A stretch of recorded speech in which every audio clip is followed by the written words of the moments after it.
Today we're going over all the changes in patch 14.20 and how they affect the League of Legends meta this week. So far, this ranked split 3 has mixed things up pretty significantly, so let's see how this round of changes impacts our tier list. And first up, let's talk about the top lane. And here we've got nerfs to Dr. Mundo, Mordekaiser, Poppy and Singed, buffs to Pantheon, Riven, Tryndamere, Yasuo and Yone, and some nerfs to Grasp of the Undying and Thornmail. Yes, Grasp has been a little bit too OP recently, with all sorts of champions taking it to make their lane phase super smooth without too much punishment, so this week Riot have nerfed this as expected. Tanks have shot back up into those top spots in the top lane though after Riot nerfed pretty much every damage item in the game. So this week it's Dr. Mundo, Mordekaiser and Poppy that Riot are singling out. No nerfs for Shen just yet though, which is pretty damn surprising as he's one of the best performing champions in the game right now. Dr. Mundo has had his E max HP into bonus AD nerfed, Mordekaiser had his Q isolation damage nerfed, and Poppy has had her passive cooldown and E base damage lowered. Now we're keeping Mundo and Poppy in the S tier for now in the top lane, but have moved Mordekaiser down a tier.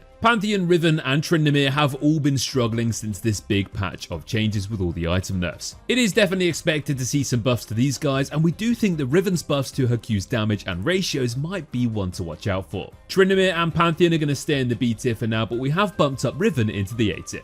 With the nerfs to Grasp and previous nerfs to their main items Blade of the Ruined King and Infinity Edge, Yasuo and Yone get some buffs of course this week, because Riot don't like leaving these guys out for any time at all. And the buffs are basically increasing their Q's crit damage to 90% up from 80. Yone in particular has been insanely popular, especially so recently at higher ranks, and both of these champions are still incredibly difficult to beat in the right hands, despite their relatively lackluster stats so far, especially towards lower ranks. If you've been watching any of Worlds so far, you'll know that Yone has a seriously impressive success rate there. I mean, it was a few patches ago, but the point still stands. So in the top lane tier list in the S tier, we have Camille still, Dr. Mundo, Gwen, Nasus, Poppy, Shen, Volibear and Zac. Basically a big bunch of tanks here with a few exceptions. Camille was initially supposed to be nerfed in this patch, but Riot have changed their mind, meaning she'll still look to keep her ridiculously consistent spot up here in the top tier. A tier picks like Warwick, Aurora and even Cho'Gath are ones to watch out for here depending on which rank you are, as in high elo, Aurora has a seriously high ban rate and she's just so hard to beat in lane. Well, let's move down to the jungle now then, and here we have buffs to Lee Sin and nerfs to Shyvana, Skarner and Udyr. We've also got nerfs to Fated Ashes and Liandry's, reducing their DPS to monsters, so we'll likely see a bit of an impact to those AP full clearing junglers like Lilia, Karthus and Brand. The buffs to Lee Sin though could actually be pretty big, as they have buffed his base AD from 66 to 69. Nice. Every time this sort of change has happened for Lee Sin in the past, he's felt the impact of it instantly and become much more successful, so definitely watch out for him. If you're picking Lee Sin back up again with this patch and you want to get familiar with his best builds and runes, then click the first link in the description. Shyvana's win rate has still been really impressive so far as well this split and in recent patches before that. So now Riot have nerfed her W's movement speed AP ratio, her R and E's ground DPS, and the R's damage AP ratio too. Now this sounds like quite a lot of nerfs in one, but it won't impact her ability to clear still really quickly, rack up tons of XP and farm and objectives like multiple dragons, and also just be seriously disruptive in any fight. So we're going to keep her in the A tier for now.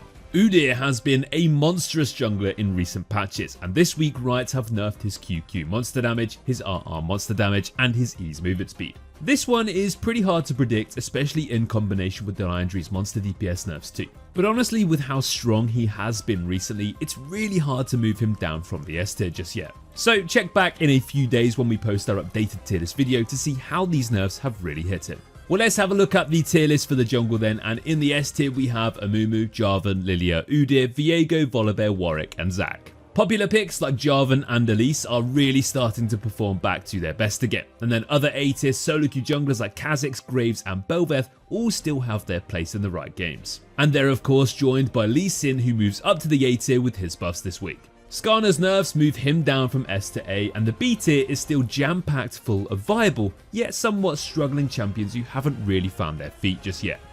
Okay, now for the mid lane then, and here we don't really have too many champion changes really, aside from some nerfs to Veigar, and then some extra nerfs to AP items like Storm Surge and Ludens. Not forgetting about the Yasuo and Yone buffs we already mentioned earlier. Ludens and Storm Surge have been two of the most meta-defining AP items you can play with in the mid lane over the last few weeks, with picks like Syndra, Lux and Vex all proving how strong this bursty combination can be. So these nerfs are definitely expected. Veigar has had a very impressive split 3 so far, jumping up significantly with his win rate and joining the A tier last patch for the first time in a very long time, and only really just missed out in the S tier.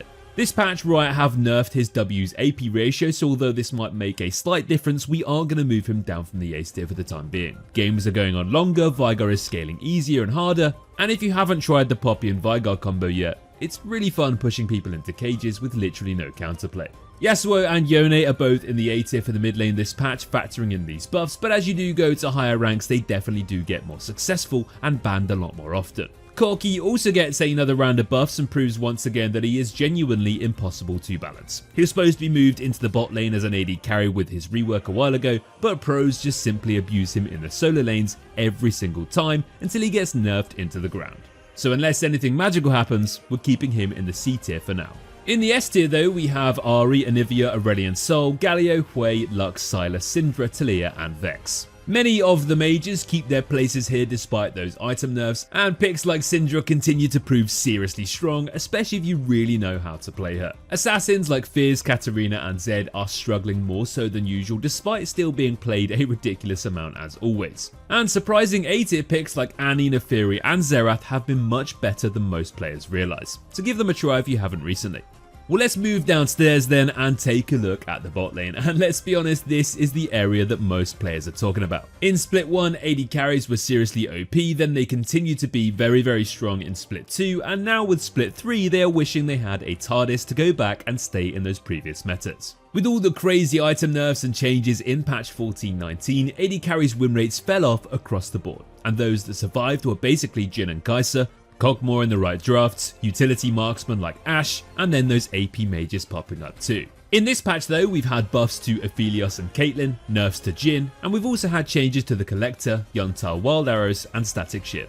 The Collector now costs 2,950 gold, down from 3,400, but has 10 less AD. Wild Arrows now cost 2,950 as well, down from 3,200, but has 5 less AD and 10 less bleed. And Shiv now has 5% less attack speed. So Jhin's AD growth has gone down, and so has his ultimate AD ratio. But with the artillery or utility or long-ranged impact AD carries still being useful here, with the meta being so unfavourable, we are actually going to keep Jhin in the S tier for now. The Collector is now a bit more obtainable, so we might see Jhin's resort back to this previously more popular setup, especially with less base AD on his ultimate, making the attack speed options not quite as good. Aphelios gets some more base HP and passive bonus AD, and let's be honest, any Aphelios buffs are just welcome at this point because we genuinely never really see him. He's another one of those really tricky champions to balance because his stats are always bad even if the general player perception is that he's strong. Now I can't really remember a time when his win rate was above 49 to 50%, because even when he's at these numbers people say he's super OP. Pros and high elo AD carries just make this champion look seriously broken once he's at least viable. So let's see if these little buffs help him return to that former glory. Caitlyn buffs can always go either way. Sometimes they feel a little bit pointless, and then sometimes she jumps straight back into the meta. This patch her attack speed ratio has gone up and her Q secondary damage has gone up too, but overall these changes do seem pretty minor. So far in split 3 she's had one of the worst win rates in the game for any AD carry, and with so many tanks and long range mages running around everywhere, it's really hard for her to do her job.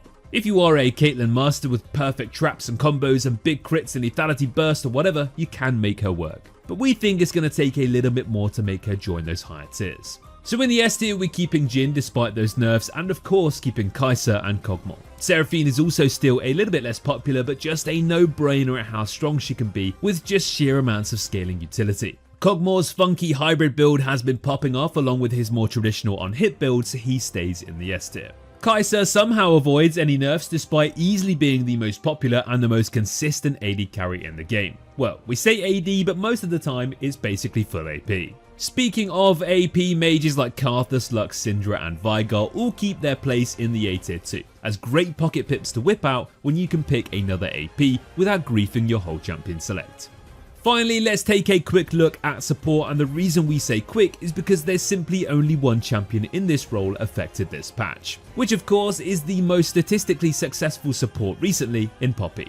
So as we mentioned earlier, they've nerfed her passive cooldown and her ease base damage, which will probably make a bit of a difference, but is it really going to stop Poppy doing what she does best? She has excellent all-in potential early game, she has fantastic roaming by hex flashing over walls and stunning enemies into towers and terrain, she gains tons of movement speed through certain itemization options, and offers some serious anti-mobility and crowd control to shut down any enemy's attempts to take her or her teammates down. So Poppy will stay in the S tier this patch along with Bard, Janna, Leona, Lulu, Nami, Rell and Senna. Bard and Leona both moved up recently, proving their worth so far this split. Lulu is still the most picked support in the game so far and has a very impressive success rate to match. Senna is definitely up there though with the most successful stats across pretty much every single rank, and then picks like Thresh and Pyke are still great options in the right hands. Underrated supports like Braum and Sona shouldn't be forgotten about either, especially when you get them in the right games.